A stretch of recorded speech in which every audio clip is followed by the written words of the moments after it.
Mbote Nabino Balandia. Big Congo Télévision. C'est bien votre bien-aimé JKN, autrement dit, José Coco Nimangodi, les Wazalendo. Vraiment, na esengo makasi ko le kalisusu na kamera ya Big Congo Télévision. Pona ko sala émission na kombo ya JKN News. But kasi pona ko banda na zongisi matondo paya, le maître de circonstances et le maître de temps o ezali bongo Yesu Masiya mokonzi abakonzi yende mutapesi nga makasi lisusu na esengo ya koleka na kamera na biso ya Big Congo Télévision. Na kamera toza bongo na Kamel pe na machine ndenge tolobaka tango nyonso toza na rangi mutaza na machine lelo ndenge azalaka tango nyonso pona kobanda topesi lisusu balandi ya Big Congo Télévision ba mbote ya trop parce que malgré tozo tia lisusu ba vidéo mingete mais bozo continuer ko landa biso, bozo continuer ko benga biso na ba téléphone ya Big Congo Télévision oyo rangi a zotie la biso tango nyonso liboso ya ba écran na biso. Lelo tokolobela Congo, tokolobela RDC Congo parce que biso toza ba wazalendo. Donc wazalendo abundaka na eloko nyonso akutani na ona maboko. Biso tokutani na kamera, tokutani na ba pareil na biso oyo tozo diffuser lisusu ba émission na bino pona kopesa bino ba information ndenge nini makambo eza koleka. Vraiment tokolobela lisusu tata oyo ya este oyo aza na mboka muke oyo babengi Rwanda, tata oyo babengi na Paul Kagame. Paul Kagame émission oyo tozali kolobela ndenge nini makambo ezali koleka. Tozalaki na bato mususu oyo balobaki babanda koseka tangu biso tozoloba makambo ya contrat oyo ezosalama entre RDC na États-Unis. Bato mususu bazalaki sceptique, bato mususu baza bayini ya Congo bazoloba ke États-Unis et jamais ba collaborer na mboko oyo eza na instabilité, mboko ba pays oyo eza na guerre. Biso to lobela ki bango tozo expliquer bango ke vraiment accord oyo eza accord eza ya bien pona RDC, eza pe accord ya bien pona États-Unis. Eza accord ya bien pona États-Unis et puis ekutani na mama moko ya malamu po ba démocrate tango bazalaki toyebi ke guerre na biso ebanda batangwa ba Bill Clinton baza ba bomi ya Congo. Ba Bill Clinton ba muto baza batu ya nani ya Kagame ba muto bandaki kopesa Kagame ba courage et baza parmi ba Bill Clinton wana ba oyo ya France Macron bango tout baza ba yini to ba bomi ya mboka Congo. Et maman oiza maman moko malamu tokutani na Trump tomoni batu nyonso babanda koloba même na guerre à Russie babanda kozela élection oyo esalamaki bongo na États-Unis babanda kozela ke soki Trump abimi tokoyeba so ndenge makambo ezali. Ozomoni même Russie élection à Trump epesi makasi et batu oyo ba perdre na élection États-Unis eza batu lokola ba Macron. Batu lokola ba Macron et Macron soko landi bien yepe muto encourage Kagame. Yem t'encourage Kagame asala aboma bato na Congo. Et émission na biso lelo tozolobela ndenge président Trump abeti loboko na mesa pona koloba nini.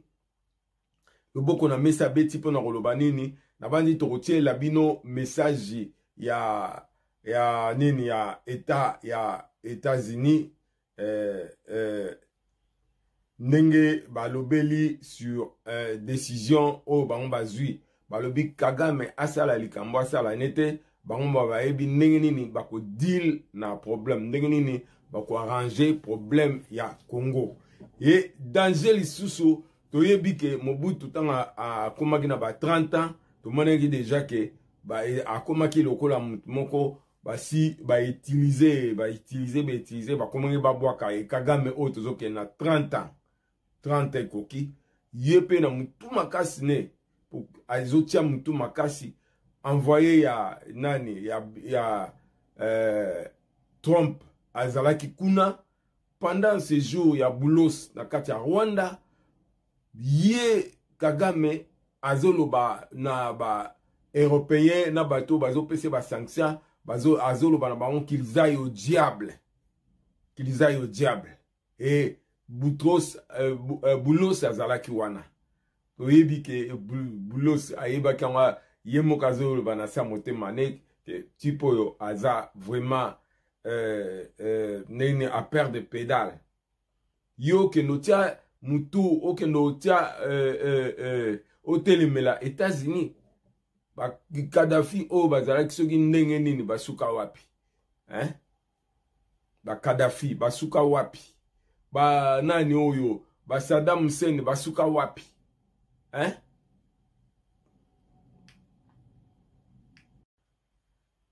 régime ya Kagame ekomi na suka yango na émission na biso elekaki bomonaki ndenge to banda kolobela Kagame a perdre pédale akomi ko ekoloba n'importe quoi voire même akomi ko beta lisolo ya président Félix Vinaya Kala ndenge ya travaillaki na bitelaki bino na émission oyo elekaki na lobi Chirac Kala azalaki président na France mais Kala na bo jeune âge na ye a travaillaki na New York Sarkozy a travaillaki na New York et sikoyo ye azoseka Félix azalaki livreur ya pizza et vraiment tomoni Kagame a perdre pédale akomi koloba n'importe quoi tala neti azoloba na bato bazopesa ba sanction qu'ils aillent au diable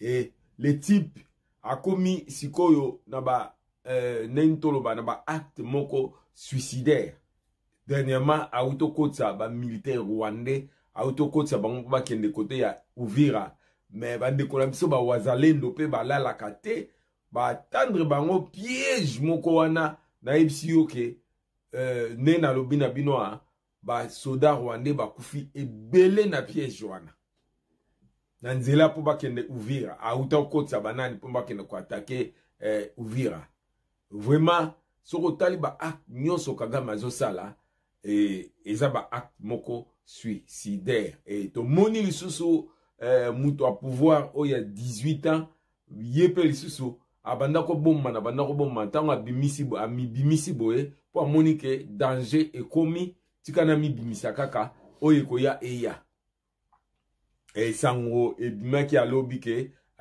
azalaki na Goma nde toyebi azana na Goma te aza na Rwanda kota Gizengi kuna aza kuna ebe information oyo ezoloba ke asa komi na Goma na komi na Goma te poto yoke information lobi ke azalaki na Goma akomaki deja na Goma aza na kuna te mais total ndenge nini makambo ezoleka mutu na ye Kagame a perdre pédale et ndenge akomi ko santete tokolanda sikoyo nani muta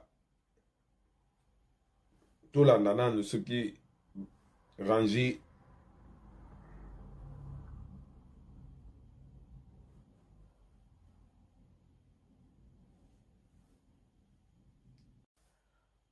ndenge na ngana loba donc Kagame geste oyo asali ndenge azo commettre banini suicidaire ba acte suicidaire toyoka nanu décision oyo ndenge nini Conseil d'État ya États-Unis toyoka ba décision nini ba zo bonga po bazwa tolanda nanu. Tout d'abord, j'aimerais vous dire que la position des États-Unis a été très claire et continue d'être très claire sur ce point. M23 doit prendre les armes et les forces rwandaises doivent se retirer de la RDC. Cela est notre position. C'est une position très claire. Nous l'avons exprimée sans détour et nous allons continuer d'avancer dans ce sens. Cela étant dit, nous savons très bien que l'issue à ce conflit ne peut être que pacifique. Merci pour la question. Les États-Unis vont envisager tous les moyens diplomatiques et économiques utiles pour progresser vers la paix.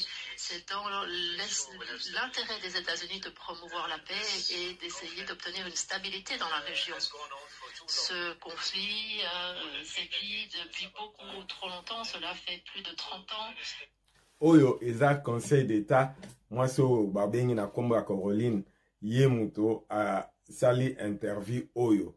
Mais dans l'autre côté, toyoka décision ya Trump oyo a lobby a décidé, Trump a décidé groupe moko babengi na kombo ya Blackwater, groupe wana eza groupe moko paramilitaire privé, eza groupe moko eyebani très puissant, ba sali yango na 1997 et siko eza dirigé par type moko babengi na kombo ya Eric Yemuto a zo diriger groupe wana. Baza à peu près na 23 000 soldats, baza na avion et puis baza si qu'on est toujours baza na 9 pays et na banzi Blackwater nenge Trump a lobby bango mutu bakotia stabilité na est wana bango mutu bako s'occuper na makambo wana et groupe wana baza na service na bango moko eza secret ba travail nenge ba travaillaka. Eza groupe moko munene so boke na Google bobeta kaka Blackwater boko mona groupe wana msala nini e salaka bazana na ba avion ebele bazana à peu près 21 000 réservistes et bango bako s'occuper na sécurité ya est pour na ko stabiliser investissement oyo États-Unis azo bongisa pour na RDC. Et nini wana ezo salake vraiment eza très dangereux pour na nani Kagame. Et ce qu'on moni ba agitation oyo esali ke Kabila, Joseph Kabila abetaka batour kuna bayebi ke tango eza lisusu te bakomi na danger, et to monaki ba information tozana ngo oyo amekaki ko corrompre général Luboya oyo azana Ituri wana alingaki a corrompre ye na $8,000 wana bapesaki yango pa ya bananga po ba corrompre ye, mais le fameux général c'est un général patriotique a refusé qui corruption wana et ndenge za soko moni ba Goma ekoye omona basoda bazo kima bazo corrompre bakonzi na bango eza mode na bango ndenge nini bazo banda osala et Kabila tango azaki na pouvoir a préparé qui déjà ku oyo au cas où ne tolobaka na français au cas où a préparé qui déjà, mais cette fois-ci a koyi na morceau dire et voyage oyo fachi abana ko beta ba temps en temps na Europe ezaki voyage a osakana te tala ndenge abimisi Kagame mon pépé Kagame a perdre banini nyonso azalaki nango et Kabila bananga wana bakosuka mabe toyebi nani Savimpi na guerre ya oya Angola et toyokaki tango toyoki nani Santos akomi ko collaborer na ba américain to lobi ah poliboso savim na collaborer na ba américain ba tikiye ba komi na Santos quand ba komi na Santos to lobi ke donc e komi danger ona savimpi mais to sukaki wapi savimpi ba localiser na kati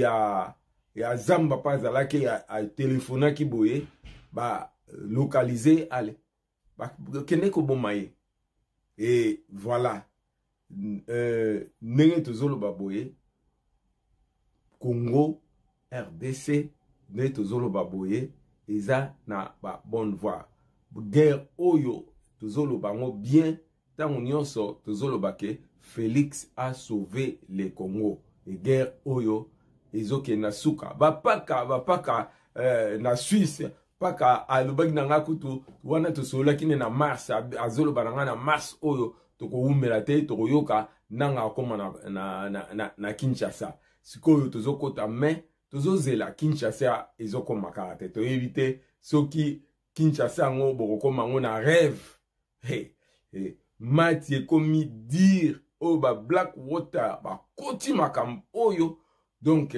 eza somo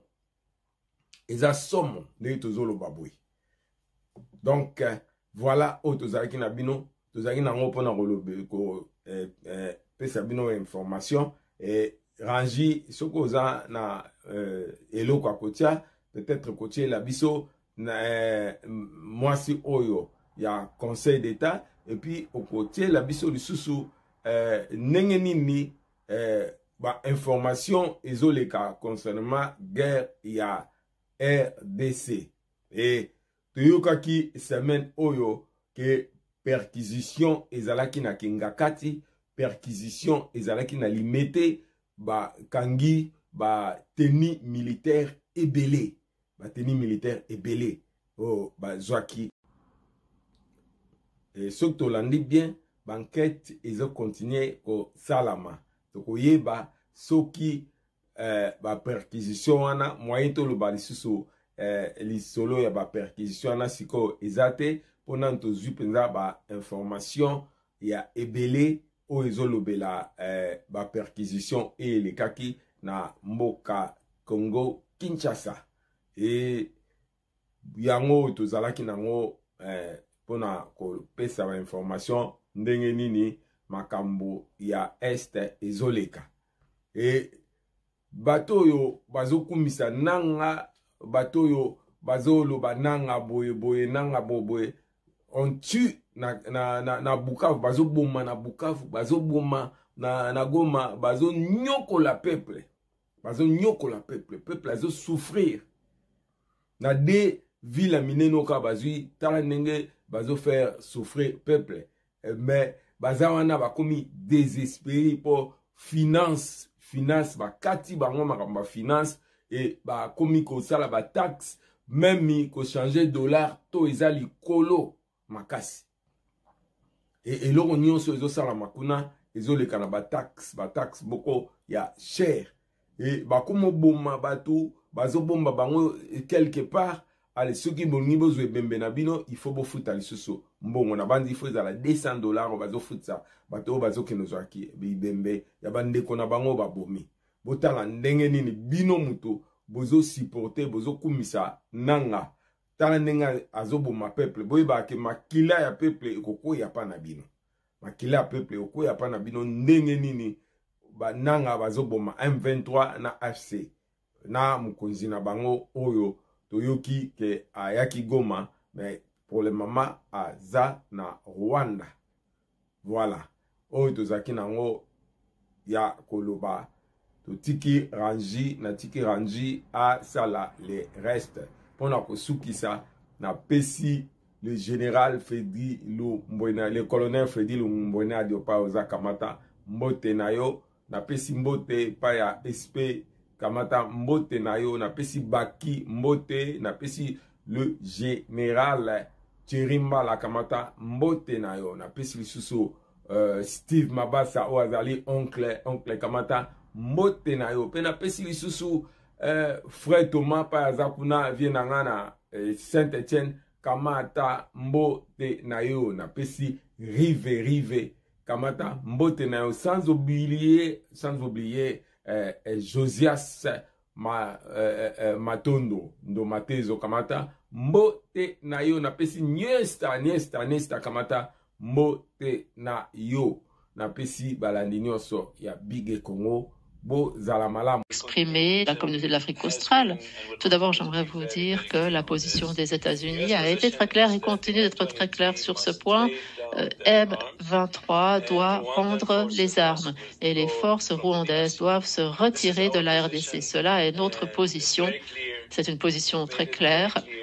Nous l'avons exprimée sans détour et nous allons continuer d'avancer dans ce sens. Cela étant dit, nous savons très bien que l'issue à ce conflit ne peut être que pacifique. Merci pour la question. Les États-Unis vont envisager tous les moyens diplomatiques et économiques utiles pour progresser vers la paix. C'est dans l'intérêt des États-Unis de promouvoir la paix et d'essayer d'obtenir une stabilité dans la région. Ce conflit sévit depuis beaucoup trop longtemps, cela fait plus de 30 ans et il est vraiment temps de mettre un terme à ceci. Les États-Unis ont une grande série d'outils à leur disposition qui peuvent être utilisés à cette fin et nous espérons que grâce à cela, nous allons pouvoir obtenir une paix permanente et finalement une stabilité dans la région. La possibilité se concrétise. Je réitère également notre position selon laquelle le Rwanda doit cesser tout soutien militaire au M23 et retirer toutes les troupes rwandaises de la RDC, de son territoire. En ce qui concerne ensuite la sécurité sur le terrain dans l'est de la RDC, ce que je peux vous dire, c'est que nous sommes en train de mettre sur pied notre propre stratégie pour voir ce qui serait acceptable pour toutes les parties impliquées à l'échelle régionale. Donc ça, c'est un travail en cours et nous vous rendrons compte des résultats. Le président Kagame et son équipe, cela a été une réunion très productive et nous avons beaucoup apprécié leur chaleureux accueil.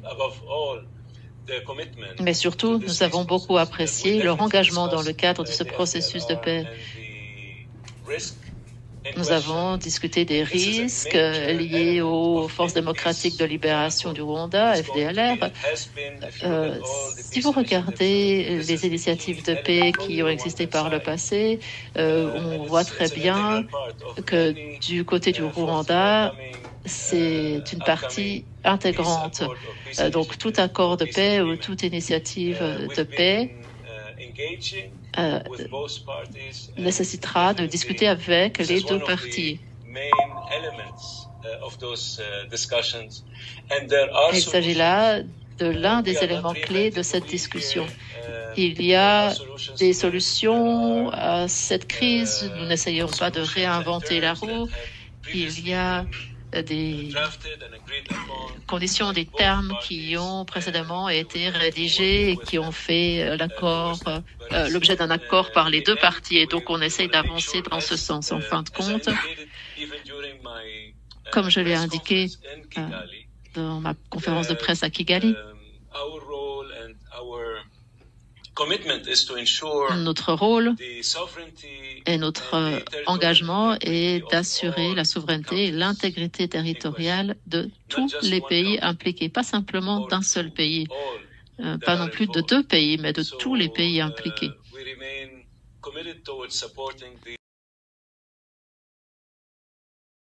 Ce centre hospitalier moderne permettra à toute la population du Haut-Katanga d'avoir accès aux services de santé de qualité à un moindre coût. Voilà qui justifie son inauguration par le président de la République à Lubumbashi. Ainsi donc, Monsieur le Président public, grâce à votre vision large de la couverture santé universelle qui permet aux populations les plus démunies d'accéder aux soins de santé de qualité, ce centre est accessible à toutes les bourses et cela sera de même dans les 4 autres centres qui vont être mis en œuvre avec l'accompagnement de la CNSS. Du niveau tertiaire, ce centre hospitalier est doté d'infrastructures modernes, grâce à l'implication personnelle du président de la République Félix Antoine Tshisekedi Tshilombo. À en croire Charles Moudiaï, directeur général de la Caisse nationale de sécurité sociale, la réalisation de ces centres hospitaliers est une preuve éloquente que le défi d'aujourd'hui sont les opportunités de demain. Le centre hospitalier Tshisekedi Tshilombo est doté de la toute première IRM de 1,5 Tesla en RDC sans hélium. Un appareil de mammographie numérique. Le premier appareil de densitométrie en RDC. Un scanner de 128 coupes. Des appareils d'échographie et une radiographie standard.